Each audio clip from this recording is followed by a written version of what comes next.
everybody. Look, I saw an article here. I want to read this to you. And it's from The Nation.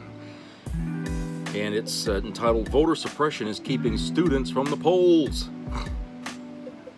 by Mira Seidow.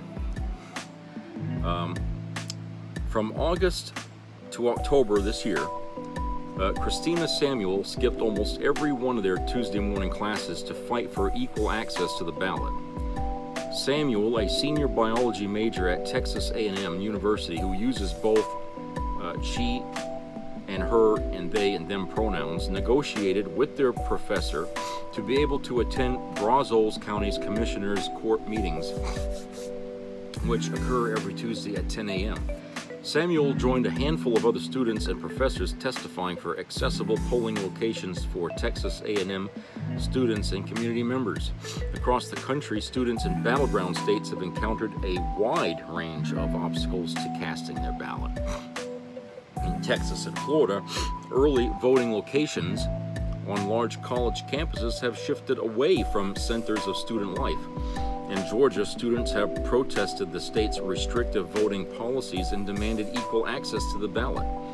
And in Pennsylvania, organizers wield their state's partisan importance to turn students out to the polls.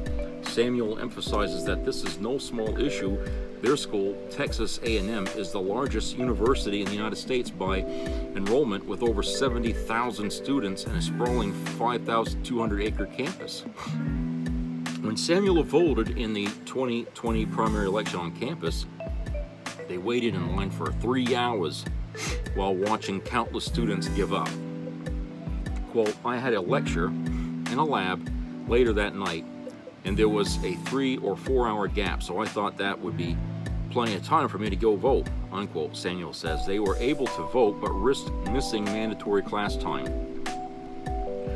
On July 5th, the Brazos County Commissioner's Court approved a list of early voting locations for the November midterms that did not include the Memorial Student Center, MSC, a long-standing early voting location on Texas A&M's campus. The MSC was replaced by an early voting location about 1.5 miles away, farther from the center of campus life.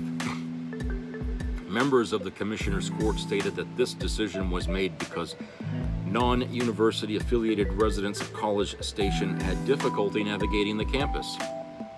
But Samuel emphasizes that there is free parking located next to the MSC, and residents can access every early voting site in the country.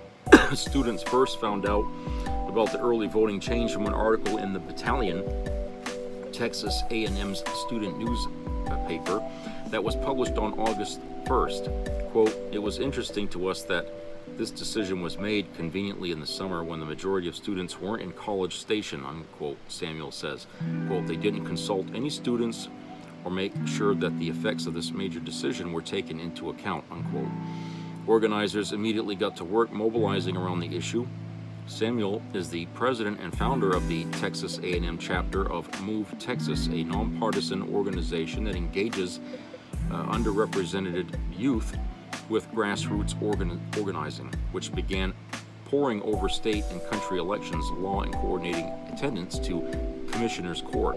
Quote, we knew that this was going to be a barrier to everyone on campus, unquote, Samuel says.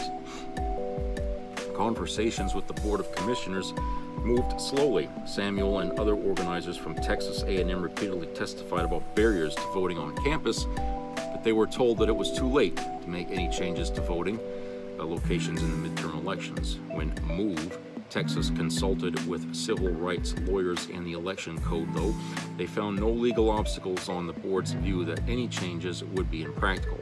But after months of testimony and 2 hearings to consider early voting locations in 2022 and 23, the students gained some ground. On October 11th, the Brazos County Commissioners approved a plan to utilize buses to take voters from the MSC to the new voting location at College Station City Hall. The total cost for the buses during early voting is $15,000. The county will pay $5,000. All students and community organizations must foot the bill for the rest. Quote, ballot access is so crucial because it's about making your voice heard. It's about making sure that everyone feels empowered to take their energy and take their passion and take their lived experiences and go to the ballot box, unquote, says Maya Mackey, the president of the Texas chapter of Voters of Tomorrow, a youth-led nonprofit that helped arrange the buses in College Station. Through close collaboration, the students organized 2 weeks of shuttle service that transported Texas A&M students to and from the polls every 20 minutes. The Brazos County Board of Commissioners intends to reinstate the early voting location at MSC for 2023 elections, but only time will tell the impact of this change on the 2022 midterms. A few hundred miles away, students in Georgia waged a similar battle toward the end of the summer. Mason Goodwin stumbled on an election oversight that could drastically affect the outcome of Georgia's midterms. Goodwin is a sophomore student at Georgia State University and a member of Panthers Vote Coalition, a student-led program that engages in voter outreach and education on GSU's campus. As part of his work with Panthers Vote in the past, Goodwin staffed outreach sites on GSU's campus. Early voting locations that make voting more accessible to students, such as MSC at Texas A&M.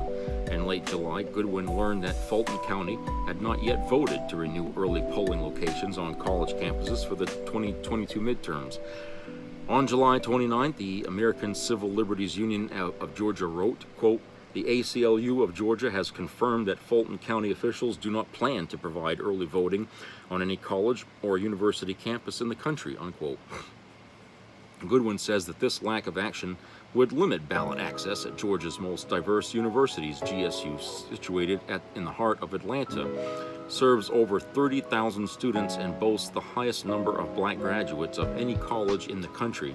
It neighbors the Atlanta University Center, a consortium of HBCUs that includes Clark Atlanta University, Morehouse College, Morehouse School of Medicine, and Spelman College. Combined, these schools represent almost 40,000 voters, most of whom are black, in a state that was decided by fewer than 12,000 votes in 2020. For help, Goodwin turned to the ACLU of Georgia and the Georgia Youth Justice Coalition, a youth community power organization that works at the intersection of public education and democracy. Julian Fortuna, an organizer with JYJC and a sophomore at the University of Georgia, says that advocating for early voting locations in the relatively progressive Fulton County campus felt like a balancing act since the state legislature is Republican and controlled. In 2021, Georgia passed SB 202, a piece of restrictive elections law that allowed the state elections board to intervene in the process of county elections boards. When the Fulton County Board of Elections failed to approve early voting locations on college campuses, student organizers worried that Fulton County felt pushed by the Republican-controlled state legislature to suppress the vote of Democratic-leaning universities in Metro Atlanta. Quote, the Fulton County Board of Elections is under a lot of pressure from the state and from these radical far-right organizations that spend a lot of time trying to undermine what they do, unquote, Fortuna said. However, the situation is complicated. Fortuna speculates that it is also possible that Fulton County could have approved the early voting locations with little to no pushback from the state, and that the delay was a careless error that showed how students were not a priority. GYJC, the ACLU of Georgia, and other voting rights organizations in Atlanta reached out to the Fulton County Board of Elections to address their concerns. After ironing out some miscommunication about the board's intended actions for the election cycle, the students attended a Board of Elections meeting in August and testified about the importance of accessible voting on college campuses. The board voted to reinstate on-campus polling locations in the same meeting. They were frankly pretty appreciative of the advocacy we had done around this, unquote, Fortuna says. Quote, as an organizer in Georgia, it's easy to misunderstand slight opposition or lack of thoughtfulness or understanding about the implications as ideological opposition, which is not necessarily what we had unfold, unquote. Goodwin and Fortuna's experience doesn't mean that voter suppression doesn't exist in Georgia. but it shows that students must fight tooth and nail to hold all boards of elections accountable, whether they commit an egregious offense or a dangerous oversight. So basically, during the summer, I guess the Republicans managed to get certain things leaning their way to create a barrier between the students and their participation in shaping their country. So, like I said, this is a pretty interesting article here. I thought people should know. So I hope everybody has a great rest of the week. Stay open and stay alert.